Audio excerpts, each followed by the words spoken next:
नमस्कार मित्रों, नव वर्ष के सबसे पहले आप सबको ढेर सारी शुभकामनाएं।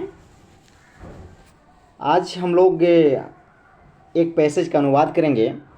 सबसे पहले मैं आप सबको यह बता देना चाहता हूं कि प्रमुख अनुवाद शास्त्री नायडा के अनुसार सबसे पहले जो आपका मूल है उसका विश्लेषण करना है, उसके बाद अंतरण करना है, फिर पुनर्गठन करना है, तब जाकर के अनुवाद आपका कंप्लीट हो पाएगा। लेकिन वहीं पंडित भोलानाथ तिवारी जो हैं उन्होंने इसको थोड़ा सा विस्तृत रूप में बताया है। सबसे पहले उनके अनुसार मूल पाठ का बोधन करना है, फिर उसका विश्लेषण करना है, फिर भाषांतरण करना है, फिर समायोजन किया जाएगा, फिर उसके बाद मूल सामग्री से तुलना किया जाएगा, तब अंत में पुनरीक्षण करके उस अनुदित पाठ को कहीं पे आप प्रस्तुत कर सकते हैं। तो सबसे पहले आइए इस पैसेज का हम लोग पाठ बोधन करते हैं।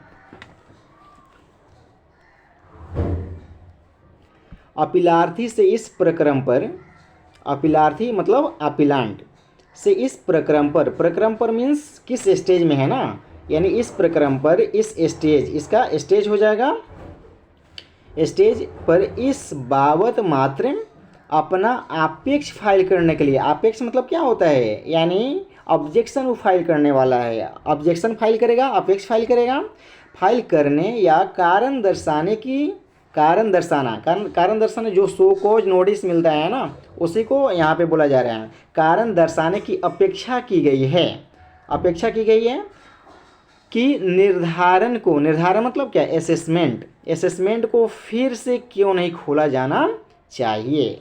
यहाँ पे ये बताने का प्रयास किया जा रहा है कि जो कारण बताओ नोटिस अपीलार्थी को दिया गया था उसके डिपार्टमेंट में, उसका वह रिप्लाई नहीं दिया है और इसके लिए वह चला गया है कोर्ट में, और जो ट्रिब्यूनल है वहाँ से सबसे पहले मैं आप सबको बता दूं कि यहाँ पे कोर्ट का ढांचा क्या है भारत में, और इसको तीन श्रेणियों में तीन श्रेणियों में बांटा गया है। सबसे ऊपर सुप्रीम कोर्ट होता है, उसके बाद हाई कोर्ट होता है, और हाई कोर्ट के काम को आसान करने के लिए एक ट्रिब्यूनल भी होती है, जिसको क्या बोलते हैं, सेंट्रल ट्रिब्यूनल, यानी जो केंद्रीय अधिकरण होता है। उसमें सर्विस से रिलेटेड जितने सारे मैटर्स होते हैं सबसे पहले उसी में जाते हैं। उसके बाद फिर क्या, लोअर कोर्ट होता है जो हर डिस्ट्रिक्ट में होता है। तो ये इसका ढांचा है।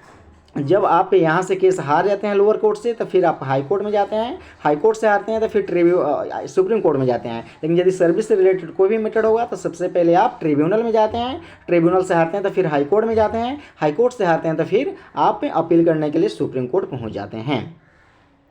तो यहाँ पे आइए देखते हैं। तो निर्धारण को फिर से क्यों नहीं खोला जाना चाहिए, तो कर लिया हम लोग। फिर जैसे ही, क्या बोला जा रहा है कि जैसे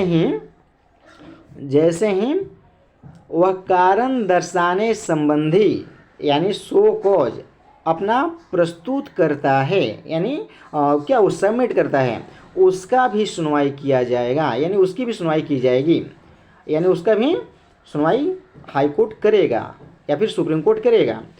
उसे अपना अभिलेख, यानी जो भी उसका अभिलेख है, जो भी उसका बुक ऑफ अकाउंट्स है और लेखा बही है, जो भी उसका बुक ऑफ अकाउंट्स लेखा बही और अभिलेख यानी रिकॉर्ड्स हैं, पेश करने की अनुज्ञा दी जाएगी। और इसके पश्चात ही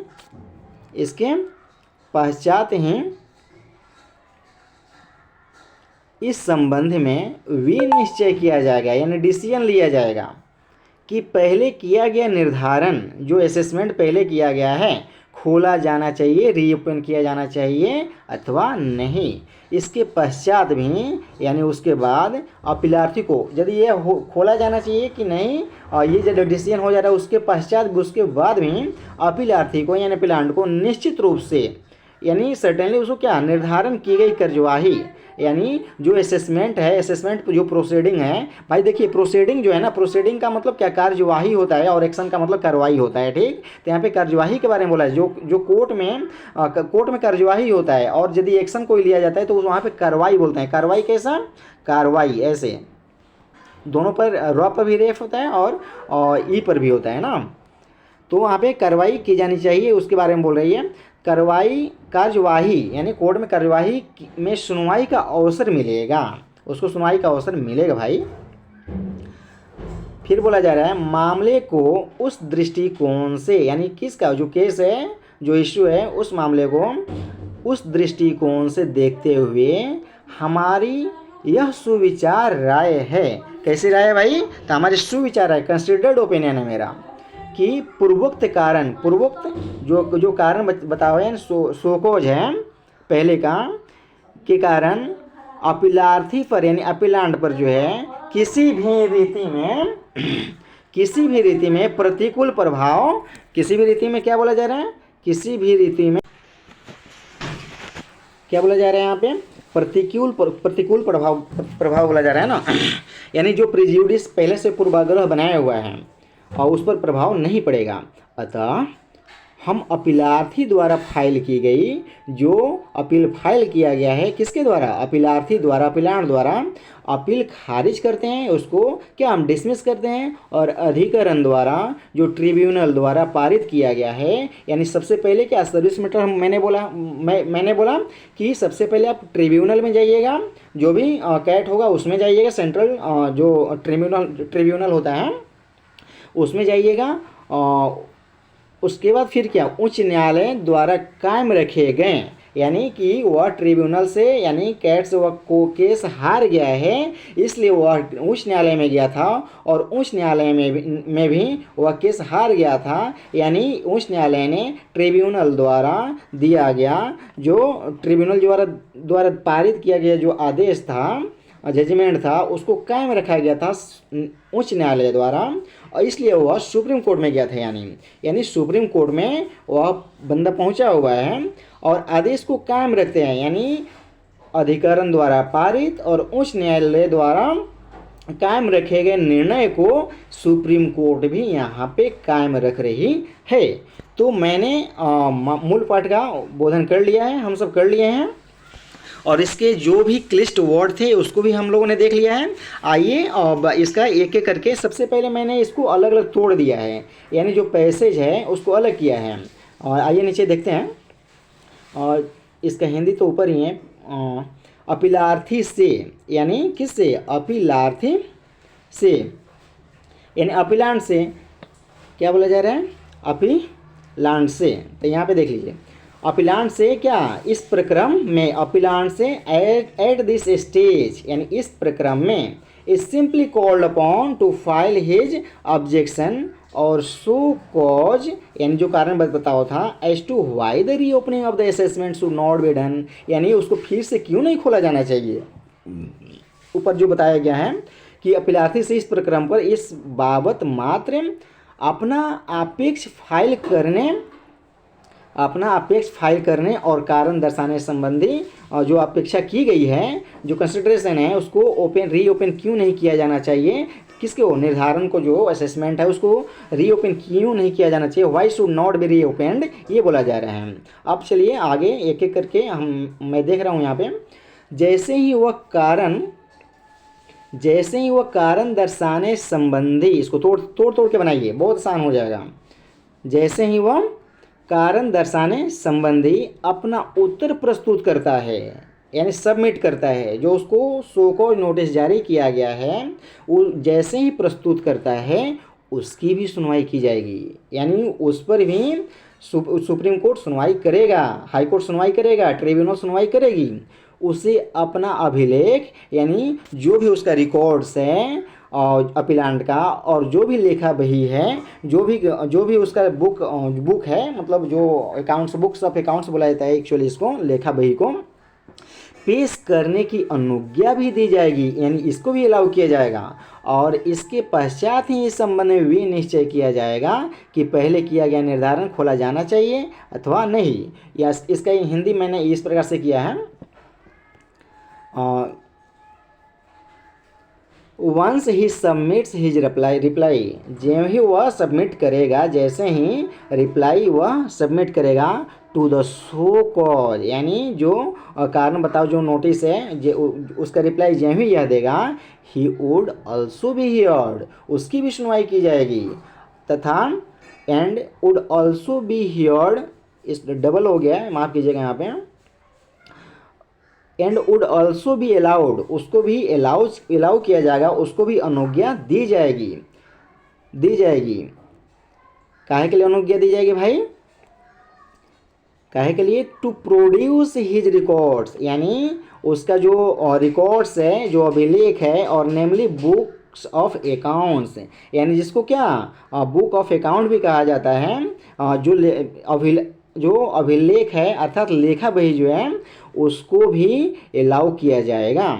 after the only after which, यहाँ पे क्या ओनली आफ्टर विच इसलिए किया गया है, यहाँ पे क्या इसके पश्चात ही, यहाँ पे क्या एम्फेसाइज किया जा रहा है, जब वह प्रस्तुत कर देगा तब ही, उसके पश्चात ही इस संबंध में, यानी इस संबंध में भी निश्चय किया जाएगा, यानी क्या डिसीजन लिया जाएगा, और decision would be taken, decision लिया जाएगा। क्या लिया जाएगा भाई? डिसीजन लिया जाएगा। Decision will be taken. Whether की, वेदर मतलब कि the assessment already done should be reopened और नॉट, कि जो निर्धारण है उसको पहले किया गया जो निर्धारण है खोला जाना चाहिए अथवा नहीं, शुड बी रीओपेंड और नॉट। आगे है कि इसके पश्चात भी, ये सब हो जाने के बावजूद जो है, इसके बाद भी, यानी इसके पश्चात भी, इवन आफ्टर, क्या इवन आफ्टर दैट, इसके पश्चात भी अपीलार्थी को, अपीलांट को, यहाँ पे क्या सब्जेक्ट क्या है? अपीलांट है, यहाँ पे सब्जेक्ट नहीं ऑब्जेक्ट है एक्चुअली, क्योंकि अपीलांट कोई काम नहीं कर रहा है, यहाँ पे कोर्ट काम कर रही है, तो वहीं बोला जा रहा है कि अपीलांट को निश्चित रूप से, कैसे भाई? निश्चित रूप से, डेफिनेटली निर्धारण की गई कार्यवाही, यानी जो असेसमेंट प्रोसीडिंग है में सुनवाई का अवसर मिलेगा। गेट एन अपॉर्चुनिटी, कौन भाई? वुड गेट, यानी appellant would get an opportunity, उसको क्या अवसर प्रदान किया जाएगा? कौन सी का अवसर प्रदान किया जाएगा? Of hearing in the fresh assessment proceeding. कैसे भाई? फ्रेश असेसमेंट प्रोसीडिंग, यानी उसको जो है फिर से सुनवाई का अवसर प्रदान किया जाएगा। आगे बोला जा रहा है कि मामले को उस दृष्टिकोण से देखते हुए, एक है इसको तोड़िए, मामले को उस दृष्टिकोण से देखते हुए, in that view of the matter, यानी जो मैटर है उसको देखते हुए हमारी यह सुविचार राय है। कैसी राय भाई? सुविचार राय है, यानी कंसिडर्ड ओपिनियन है। We are of considered opinion, कैसे भाई? कि दैट पूर्वोक्त कारण बताओ सूचना जारी किए जाने के कारण, यानी पहले जो सूचना जारी करने का, जो नोटिस जारी करने का जो बोला गया था, the appellant would not in any manner be prejudiced, भाई यहाँ पे प्रेज्यूड्स यानी पहले ही जो पूर्वाग्रह जो चले आ रही है उसके बारे में बताया जा रहा है। इशुएंस ऑफ द एफोर्सेड ना, इशुएंस ऑफ द एफोर्सेड यानी उपरयुक्त है ना, पूर्वोक्त जो कहा जा रहा है, यानी पहले पूर्वोक्त एफोर्सेड सो कॉज नोटिस, यानी पूर्वोक्त जो कारण बताओ नोटिस है वह बोला जा रहा है, कारण बताओ नोटिस है। फिर आगे बोला जा रहा है,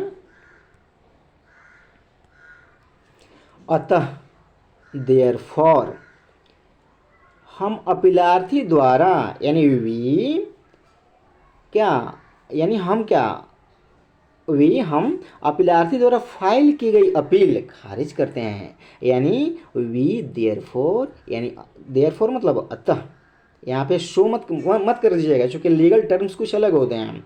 यहाँ पे डिसमिस करते हैं, क्या खारिज करते हैं, द अपील, किसको? अपील को, यानी अपील को, appeal filed by the appellant, यानी अपीलार्थी द्वारा फाइल जो किया गया था, क्या? Appeal, appeal. उसके बाद फिर बोला जा रहा है, और साथ ही साथ क्या बोला जा रहा है, यानी और कोई कोमा के द्वारा इसको अलग किया जा सकता है, अधिकरण द्वारा पारित, यानी जो ट्रिब्यूनल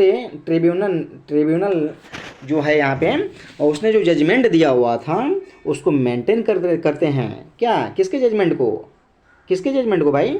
तो ट्रिब्यूनल के, and ordered passed by the tribunal and upheld by the high court, यानी उच्च न्यायालय द्वारा कायम रखे गए। तो जब एक न्यायालय के द्वारा किसी जजमेंट को सुनाया जाता है और उससे ऊपर के न्यायालय में, यानी आप लोअर कोर्ट से हाई कोर्ट में जाते हैं या फिर ट्रिब्यूनल से आप कैट से हाई कोर्ट में जाते हैं या फिर हाई कोर्ट से सुप्रीम कोर्ट में जाते हैं, तो उसको अपहेल्ड किया जाता है। क्या कहता है? अपहेल्ड किया जाता है, यानी उसको हरी झंडी दिखा दी जाती है। और जो यहाँ जो पास किया जाता है उसको द्वारा पारित है, उसको पारित बोला जाता है। जो फर्स्ट जहाँ पे आप जाते हैं फर्स्ट टाइम, वहाँ पे आदेश को पारित किया जाता है। And if that judgment is upheld by the high court, is passed by the high court, then after that is called upheld. आप जहाँ पे अपील लेकर के जाते हैं वहाँ पे यदि उसको पारित कर दिया जाता है, उसको हरी झंडी दिखा दी जाती है, तो वहाँ पे अपहेल्ड का प्रयोग कहते हैं। ऐसे बहुत सारे देखने को मिलेंगे। तो अब देखते हैं यहाँ पे एक एक को मैंने बहुत बारीकी से सजाया है। जैसे भाषांतरण करने के बाद मैंने क्या इसका समायोजन भी कर लिया और मूल सामग्री से तुलना भी कर दिया। और देखिए पुनरीक्षण का कार्य जो है सबसे पहले अनुवादक को ही करनी चाहिए। जिस अनुवादक ने अनुदित पाठ को किया है, यानी जिस अनुवादक ने मूल पाठ का अनुवाद किया है, तो उस अनुदित पाठ को जो ट्रांसलेटेड है उसी को पुनरीक्षण करना चाहिए। तब जा कर के उसको अपने से ऊपर के जो अधिकारी हैं उसको प्रस्तुत किया जाना चाहिए फिर से पुनरीक्षण के लिए, तब जा कर के वह अनुदित पाठ कहीं पे आप प्रस्तुत कर सकते हैं। चलिए मित्र, फिर इसी प्रकार के प्रैक्टिस सेट के साथ मैं फिर दोबारा मिलूंगा आप सबके साथ। तब तक के लिए आप सभी को मेरी शुभकामनाएं।